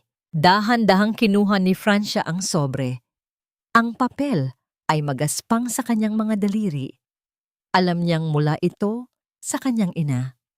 Nararamdaman niya ang pamilyar na kurot sa kanyang dibdib, ang bahagi ng kanyang puso na pilit na hinihila siya pabalik sa putikan ng utang na loob. Ngunit sa halip na buksan ito ng may kaba, tinitigan niya lamang ito ng matagal. Sa unang pagkakataon, ang pangalang Francia Verdosa ay para sa akin na lang. Bulong niya sa dilim ng silid. Inilapag niya ang sulat sa ilalim ng isang mabigat na libro. Hindi binubuksan, hindi binabasa. Alam niya na ang pagpapatawad ay isang mahabang proseso at ang paggaling ay nangangailangan ng distansya. Sa gabing iyon, sa ilalim ng malamig at payapang liwanag ng buwan, ang pinakamalaking tagumpay ni Francia ay hindi ang pagkakabayad sa utang, kundi ang pagpili sa sarili niyang katahimikan kaysa sa ingay ng kanyang nakaraan. Isang taon ang mabilis na dumaan, tila mga pahina ng isang aklat na nililipad ng sariwang hangin ng umaga. Ang amoy ng malansang krudo at usok ng kubaw ay napalitan na ng samyo ng bagong timplang kape at ang bango ng mga bagong bukas na pahina ng mga aklat sa loob ng Ang Landas ni Francia. Ang maliit na training center na itinayo ni Francia para sa mga kababaihang naging biktima ng pang-aabuso at pagnanakaw ng dangal ng sarili nilang pamilya. Sa loob ng silid, makikita ang mga babaeng seryosong nakikinig habang itinuturo ni Francia ang mga simpleng paraan ng paghawak ng pera at ang pagprotekta sa sariling pagkakakilanlan. Hindi na siya ang babaeng nakayuko ang ulo habang nag-aabot ng lunchbox. Ang kanyang boses ngayon ay matatag, may awtoridad, ngunit punong-puno ng pag-unawa na tila isang mainit na haplos sa mga pusong sugatan. Nang matapos ang klase, isang batang babae ang lumapit sa kanya. Ang mga mata nito ay namumula sa katatapos lang na pag-iyak. Habang ibinabahagi ang kanyang kwento, hinawakan ni Francia ang kamay nito, isang mahigpit na pisil na nagpaparamdam na ang bawat sugat ay may katapat na lunas kung matututuhan lang nating mahalin ang ating sarili bago ang iba. Francia, may bisita ka sa labas, malumanay na wika ni Rafael habang nakasandal sa hamba ng pinto. Ang kanyang tingin ay nananatiling puno ng paghanga. Isang uri ng pagtingin na hindi kailanman nagsasawa sa pagtuklas ng kagandahan ng kaluluwa ni Francia. Ang bisitang tinutukoy ni Rafael ay ang kanyang ina, si Lourdes. Ngunit ang babaeng nakaupo sa labas ay malayo sa mapang-aping Lourdes na nakilala ni Francia. Ang kanyang ina ay mukhang matanda na. Ang mga balikat ay nakayuko sa bigat ng kahihiyan at pagsisisi. At ang kanyang mga kasuotan ay simple at kupas na. Nakalaya na ito mula sa pansamantalang pagkakakulong. Ngunit ang rehas ng kanyang sariling konsensya ay tila mas matibay kaysa sa bakal. Francia, anak, ang boses ni Lourdes ay tila isang tuyong dahon na hinihipan ng hangin, paos at nanginginig. Hindi ako pumunta rito para humingi ng pera. Pumunta ako para sabihing, tama ka. Ang pamilya ay hindi dapat nagiging dahilan ng pagguho ng buhay ng isa. Tiningnan ni Francia ang kanyang ina. Wala na ang galit na dating sumusunog sa kanyang dibdib. Ang natira na lamang ay isang malalim na pakikipagkapwa-tao. Ma, pinatawad ko na ang sarili ko sa pagpapabaya ko sa aking dangal. At sa paggawa ko niyon, pinatawad ko na rin kayo. Pero hindi ibig sabihin ninyon ay babalik tayo sa dati. Ang bawat isa sa atin ay kailangang maglakad sa sarili nating landas ng pagsisisi. Iniabot ni Francia ang isang maliit na sobre sa ina. Hindi ito naglalaman ng libu-libong piso, kundi mga impormasyon tungkol sa isang disenteng trabaho sa isang komunidad na nangangailangan ng tagaluto. Isang pagkakataon para kay Lourdes na kumita ng marangal, malayo sa mga kasinungalingan ng nakaraan. Nang umalis si Lourdes, ang bawat hakbang nito ay tila isang pagkilala sa bagong lakas ng anak na dati ay itinuring niyang alipin. Nang lumingon si Francia, nakita niyang naghihintay pa rin si Rafael sa dulo ng pasilyo. Dahan-dahang lumapit ang lalaki at inabot sa kanya ang isang maliit na balot. Nang buksan ito ni Francia, nakita niya ang isang bagong notebook. Ang pabalat nito ay gawa sa asul na balat at sa unang pahina ay nakasulat ang mga salitang, "Para sa mga pangarap na ikaw naman ang susulat. Alam kong marami ka nang naisulat na utang sa buong buhay mo, Francia." Bulong ni Rafael, ang kanyang boses ay tila isang musikang dumarating sa gitna ng katahimikan ng gabi. Ngayon, gusto kong isulat mo rito ang bawat pangarap na gusto mong tuparin para sa sarili mo. At kung ituturing mo akong katuwang, hihintayin ko ang bawat pahina. Naramdaman ni Francia ang isang kakaibang init na gumagapang sa kanyang mga pisngi. Isang pakiramdam na matagal na niyang nakalimutan. Ang kilig na tila mga paru-parong nagkakagulo sa loob ng kanyang dibdib. Tumingin siya sa mga mata ni Rafael At doon niya natagpuan ang isang uri ng pag-ibig na hindi humihingi ng kapalit, hindi nagdidikta, at higit sa lahat, hindi sumasakal. Dahan-dahan niyang itinukod ang kanyang ulo sa balikat ni Rafael. Nararamdaman ang matigas at matatag na pundasyon ng lalaking nanatili sa tabi niya sa gitna ng bagyo. Ang bawat tibok ng puso ni Rafael ay tila isang pangako ng isang bukas na hindi na kailangang pasanin ng mag-isa. Handa ka na bang magmahal muli, Francia? Malambing na tanong ni Rafael habang ang kanyang kamay ay dahan-dahang humahaplos sa buhok ng dalaga. Isang matamis na ngiti ang sumilay sa mga labi ni Francia habang pinagmamasdan niya ang papalubog na araw na nagbibigay ng kulay ginto sa buong paligid.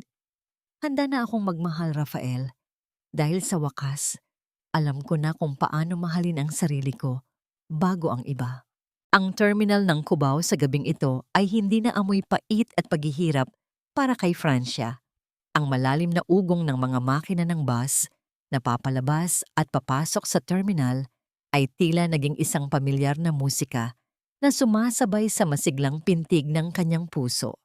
Sa paligid, ang mga ilaw mula sa mga kainan at tindahan ay nagbibigay ng isang mainit na liwanag, malayo sa malamig at malupit na anino ng kanyang nakaraan. Ngayon, ang bawat taong nadadaanan niya ay bumabati ng may ngiti at paggalang. Hindi na siya ang babaeng nagtitinda ng lunchbox, kundi si Ma'am Francia, ang babaeng nagbigay ng bagong pag-asa sa marami. Isang simpleng selebrasyon ang idinaraos sa Ang Landas ni Francia para sa unang anibersaryo ng training center.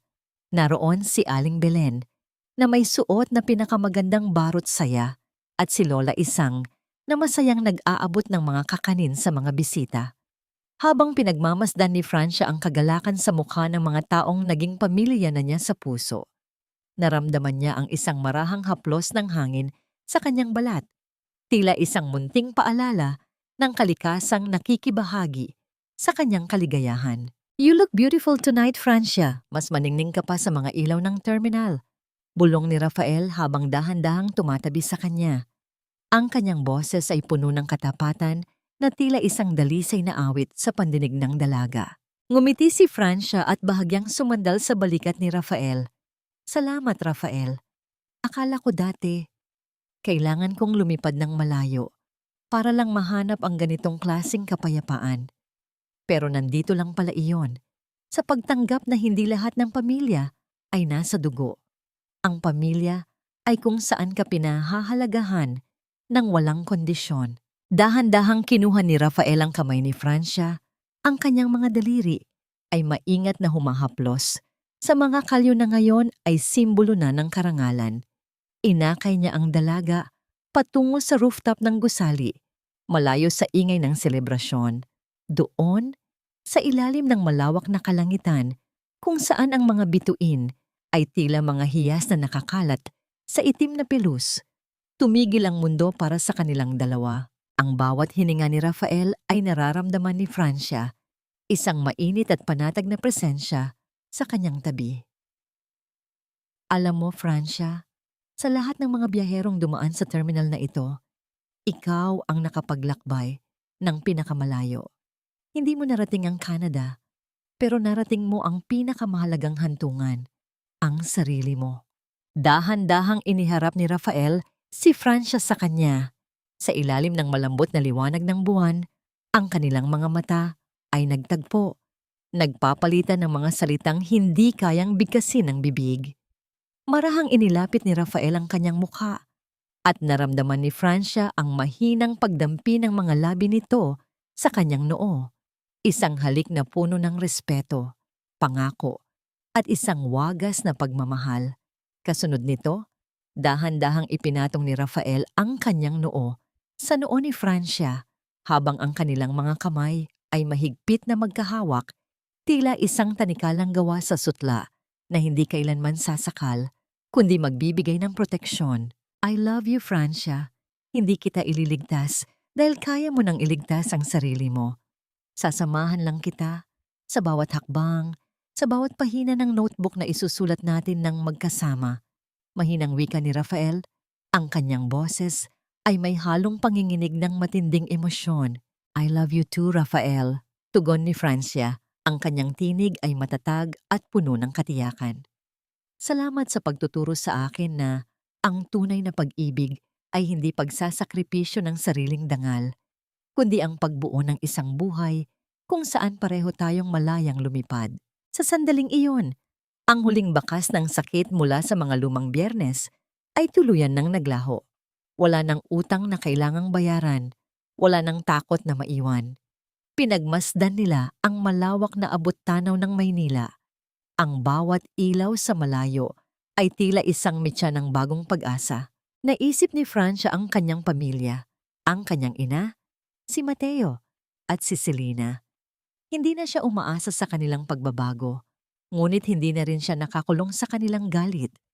Natutuhan niya na ang pagpapatawad ay hindi palaging nangangahulugan ng pagbabalik, kundi ang pagpili na maglakad palayo ng walang bitbit na puot. Ang tunay na biyahe ay hindi papuntang Canada o sa anumang malayong lupain. Ang tunay na biyahe ay ang paglalakbay pabalik sa sariling puso, ang paghahanap sa nawalang halaga, at ang pagtataguyod ng isang tahanan kung saan ang pagmamahal ay kasing laya ng hangin. Habang dahan-dahang humihilig si Francia sa dibdib ni Rafael, ang katahimikan ng gabi ay naging sapat na kasagutan sa lahat ng kanyang mga panalangin. Ang dating Nguy Kongay Bibolay ay wala na. Ang natira ay isang babaeng natagpuan na ang kanyang dulo, ang kanyang simula, at ang kanyang walang hanggan sa piling ng taong tunay na nakakakita sa kanyang ningning. Ang landas ay bukas na, at sa unang pagkakataon, ang bawat hakbang ni Francia ay patungo sa isang bukas na siya mismo ang may akda. Ang huling pahina ng notebook na ibinigay ni Rafael ay hindi na naglalaman ng mga listahan ng utang, mga presyo ng sangkap sa palengke, o mga petsa ng bayaran sa bangko. Sa halip, ito ay napupuno ng mga drawing ng mga plano para sa pagpapalawak ng kanyang training center at mga maikling tula tungkol sa ganda ng bukang liwayway. Ang bawat salitang nakasulat sa asul na tinta ay tila mga bakas ng isang pusong natutong huminga ng malaya, malayo sa masikip at nakakasakal na hawla ng nakaraan. Sa isang payapang hapon sa tabing dagat ng Maynila, habang ang araw ay dahan-dahang lumulubog at nagpipinta ng kulay kahel at lila sa kalangitan, nananatiling tahimik si Francia sa tabi ni Rafael. Ang tanging naririnig ay ang mahinang paghampas ng mga alon sa dalampasigan, isang paulit-ulit na himig na tila naghuhugas sa huling alikabok ng Cubao na kumapit sa kanyang kaluluwa. Sa loob ng 1 taon at kalahati, marami na ang nagbago. Ang pamilya, Vardosa, sina Don Emilio, Mateo, at Selena, ay dahan-dahang nagbabayad sa lipunan sa pamamagitan ng kanilang mga sentensya at sa pagtatrabaho ng marangal sa ilalim ng gabay ng mga social worker. Hindi sila pinabayaan ni Francia, ngunit hindi rin niya hinayaang muli siyang lamunin ng kanilang mga pagkakamali. Ang kanyang tulong ay may hangganan at ang kanyang pagmamahal ay may kalakip na katarungan. Marami ang nagtatanong sa kanyang puso, napatawad mo na ba sila, Francia? Sa bawat pagkakataon, ang kanyang sagot ay nananatiling matatag. Sa gitna ng katahimikan, ang pagpapatawad ay hindi nangangahulugang pagbabalik sa dati. Pinatawad na ni Francia ang kanyang pamilya sa paraang pinalalaya na niya ang kanyang sarili mula sa galit na maaaring sumunog sa kanyang bagong buhay. Pinatawad niya sila dahil ayaw na niyang maging bilanggo ng kanilang mga kasalanan. Ngunit ang pagtitiwala ay isang bagay na kailangan nilang paghirapan ng matagal, at ang distansyang inilagay niya sa pagitan nila ay ang kanyang paraan ng pagprotekta sa sariling kapayapaan. Nahanap na ba ni Francia ang tunay na binyen o kapayapaan? Ang sagot ay makikita sa bawat gabi na nakakatulog siya nang hindi nanginginig ang mga kamay. Sa bawat umaga na hindi niya kailangang mag-isip kung sino ang susunod na maniningil na kakatok sa kanyang pinto. Ang kanyang kapayapaan ay hindi ang kawalan ng problema, kundi ang pagkakaroon ng lakas na harapin ang bukas nang hindi na umaasa sa pag-aproba ng iba. Sa piling ni Rafael, natagpuan niya ang isang tahanang hindi gawa sa semento at kahoy, kundi sa respeto at pagtanggap. Ang aral na nais iwan ng kwentong ito sa bawat tagapakinig, lalo na sa mga kababaihang tila pasan ang mundo para sa kanilang pamilya, ay simple ngunit malalim. Ang utang na loob ay hindi dapat maging isang tanikala na sumasakal sa iyong pagkatao. Ang sakripisyo ay dakila, ngunit kapag ang sakripisyong yun ay humihingi na ng kapalit na iyong dangal at kaligayahan, ito ay hindi na pagmamahal, ito ay pang-aabuso na. Ang tunay na pag-ibig, maging ito man ay sa magulang, sa kapatid, o sa kabiyak, ay dapat na nagpapalago at nagpapalaya, hindi nagpapaliit at nagpapadurog. Bilang inyong tagapagsalaysay, ang kwento ni Francia Vardosa ay isang paalala na ang bawat Biyernes ng ating buhay, gaano man ito kapait o kapuno ng pag-iwan, ay laging may kasunod na Sabado ng pag-asa. Ang kusokep o ang kambal na dagok na naranasan ni Francia ay hindi naging katapusan ng kanyang mundo, kundi ang mitya na nagsindi sa apoy ng kanyang katapangan. Ang kanyang paglalakbay mula sa pagiging isang vessel of sacrifice patungo sa pagiging architect of her own destiny ay isang tagumpay hindi lamang para sa kanya, kundi para sa lahat ng mga pusong nagnanais na muling mabuo mula sa pagkawasak. Dahan-dahang ipinatong ni Rafael ang kanyang braso sa balikat ni Francia at sa isang pagkakataon, lumingon ang dalaga sa kanya nang may ngiting puno ng liwanag. Wala nang mga salitang kailangang bigkasin. Sa gitna ng papalubog na araw at ang pangako ng isang bagong gabi, alam ni Francia na ang kanyang kwento ay hindi natatapos sa isang the end. Ito ay nagsisimula pa lamang sa bawat bagong pahina na siya mismo ang may akda. Ang Biyernes ay hindi na araw ng mga iniwan. Para kay Francia, ito na ang araw ng mga nananatiling matatag, nananatiling tapat, at nananatiling nagmamahal sa sarili.